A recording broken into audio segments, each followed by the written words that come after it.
for this, the usage of the 12th man. During their Super Bowl runs a few years ago, the fans there started taking on the 12th man. They have the 12th man flag that they fly. And these two have been at sides about this for the last couple of years, trying to figure out exactly what they were going to do, how it's eventually going to be completely worked out. And they've come to a conclusion, and they've worked it out for everybody. They've worked it out to where Seattle will be able to use it in the Northwest. They're not going to be able to travel with the 12th man, but they're going to be able to use it in the Northwest. They worked out a 5-year deal, basically, where the Seahawks are going to pay Texas A&M $150,000, $90,000 of which is for the usage of the 12th man since it's copyrighted.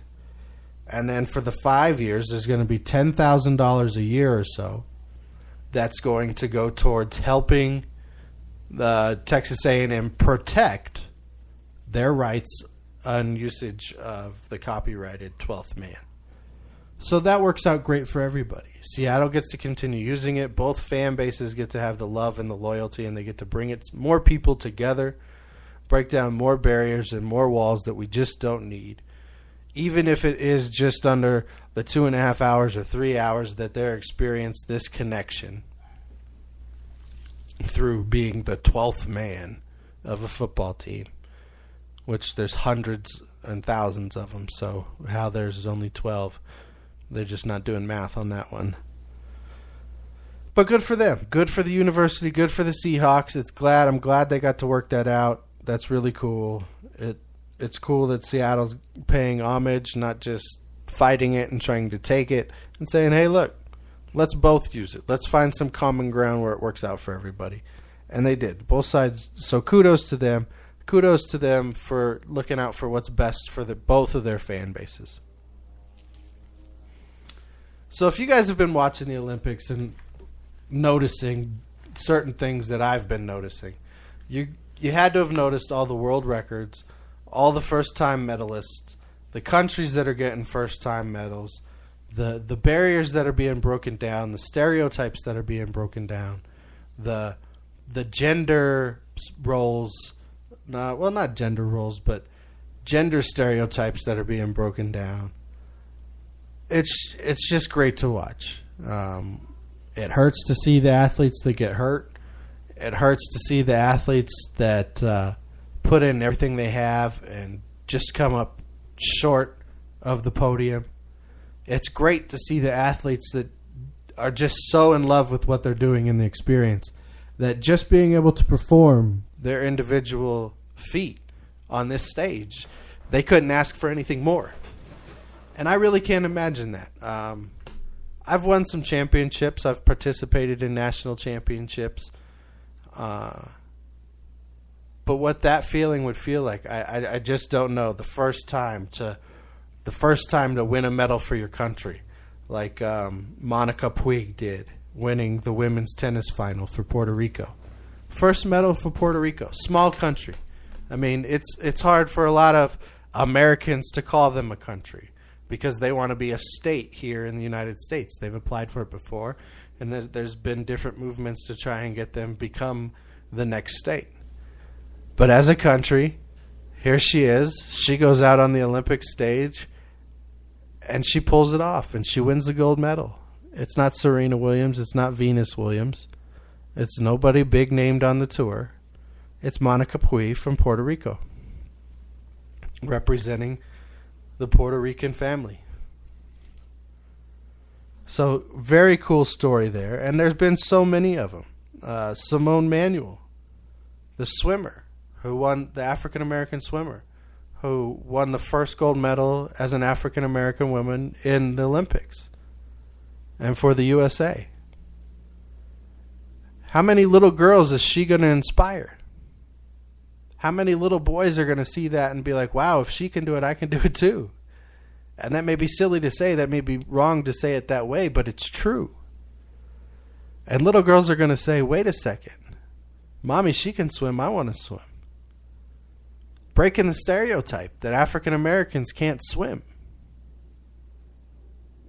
Some of it's just being provided the opportunity. Some of it's having these rec centers be open and cut down their fees.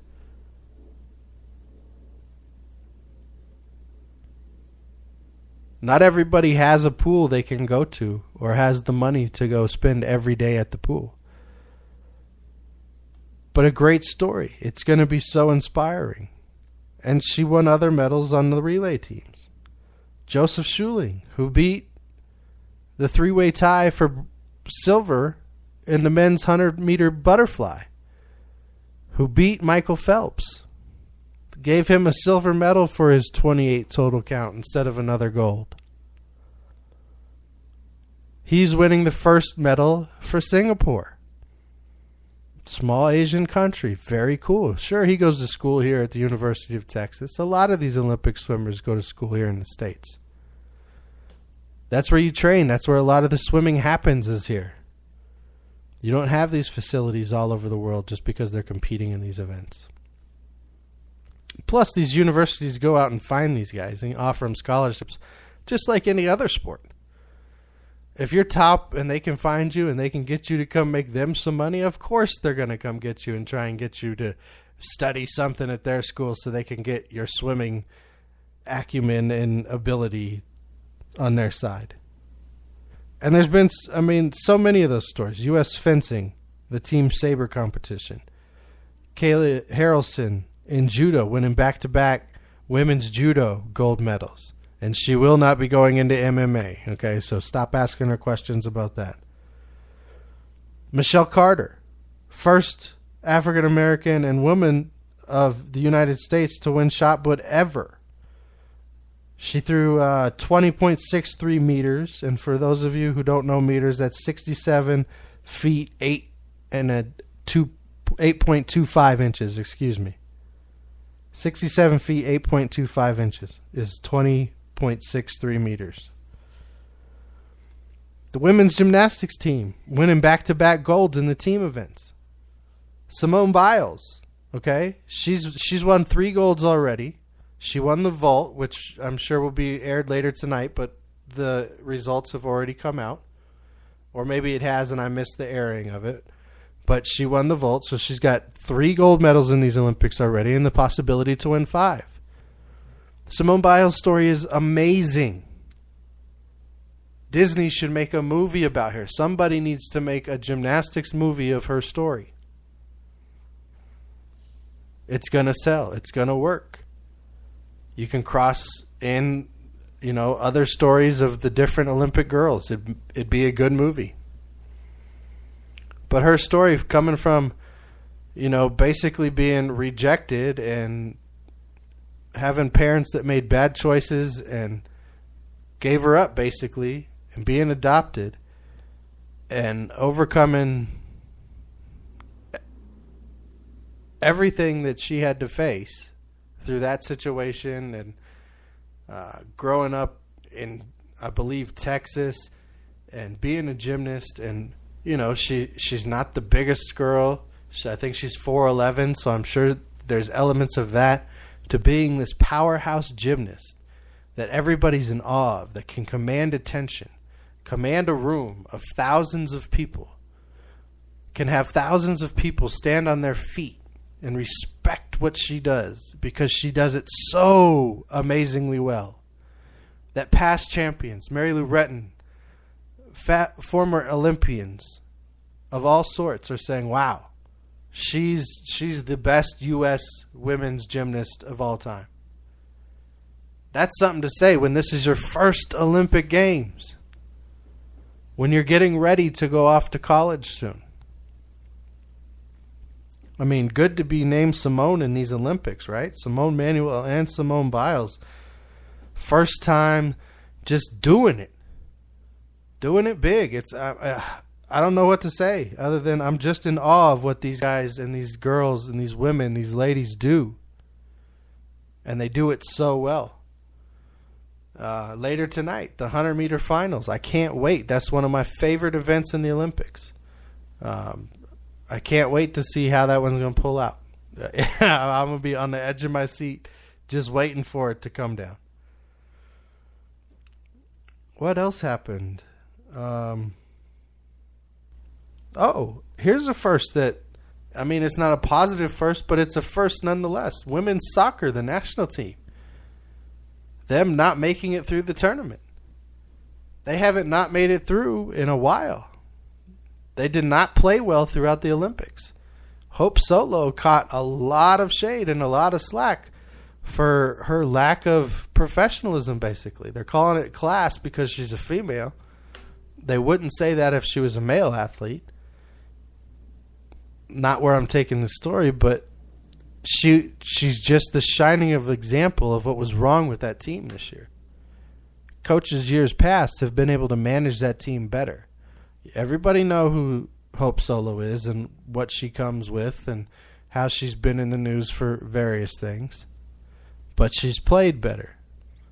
Her emotions were under control better. That didn't happen this time around. Maybe it's because it's a young team. They weren't responding to the coach. I don't know. But that's a first. It's another first you haven't seen. Justin Rose hitting the first hole-in-one on his way to win the gold medal today in men's golf. Who gets to win a gold medal and hit a hole-in-one in the tournament? These guys don't get paid for it, but that's going to be one of the highlights of his career. I guarantee it. I hit a hole-in-one in the tournament. I won a gold medal in the Olympics for Great Britain. So congratulations for that. When we come back from the break, we'll hit a couple more headlines and wrap up the show, and, we'll keep it real. Hey, guys, the NFL season is almost here, and you know what that means. Fantasy football is right around the corner. Did you win your fantasy league last year? Would you like to win some extra money playing in a daily fantasy football this season? If so, the dirtcannon.com is here to help. You can get numbers and projections anywhere. But if you want to build a winner for a full season fantasy team or just looking to win consistently in daily games, then do what I did and join the dirtcannon.com. They have it all in one place, fellas. Whether a bronze member or a silver, they will hook you up. I recommend the silver package. Starting today for the silver package, use my code RDST and you will get a customized 2016 NFL Draft Kit, Draft Day Intelligence, and access to their award-winning lineup analyzer with expert insight and analysis. So win your league, make some money, and take home the bragging rights with thedirtcannon.com. And use Real Deal Sports Talk's promo code RDST. And for the first month, with my code RDST, get $4.99 off the first month of your silver membership. All right, a couple more headlines before we get out of here today. So I don't know if you guys saw this. The story was breaking throughout the day today. Ryan Lochte and 3 other Olympians who are, to this point, unnamed, were going to a party they were invited to by another Olympic athlete, and in the cab they were robbed at gunpoint. They were jacked. They had their stuff taken. Story first broke this morning. Story was refuted. Story came back true. You can check out Ryan Lochte talk about it on the Facebook page. He says the guy put the gun to his head. Luckily everybody was fine. Nobody got hurt. We knew there was problems down there in Brazil, but now, here's more evidence of the athletes having to deal with what the mayor said, not being able to protect these people. This is a cool story. This is a viral video of Jeffrey Harrison. He's 33. He lives in Coeur d'Alene, Idaho. And it's a viral video of him. He's playing basketball. He's decked out in Jordan gear. Jordan, I'm sure, has saw the video, and he decided to respond. He called him up. He sent him some swag and some gear, some autographed stuff. So good job, Michael Jordan. I don't know if you're trying to make up for your karma with all these good deeds you keep doing, but keep doing it. I respect you for it. And you know what, guys? That's the show today. That's all I got time for. I appreciate you guys tuning in. I appreciate thedirtcannon.com. Can't wait to get you guys on the show.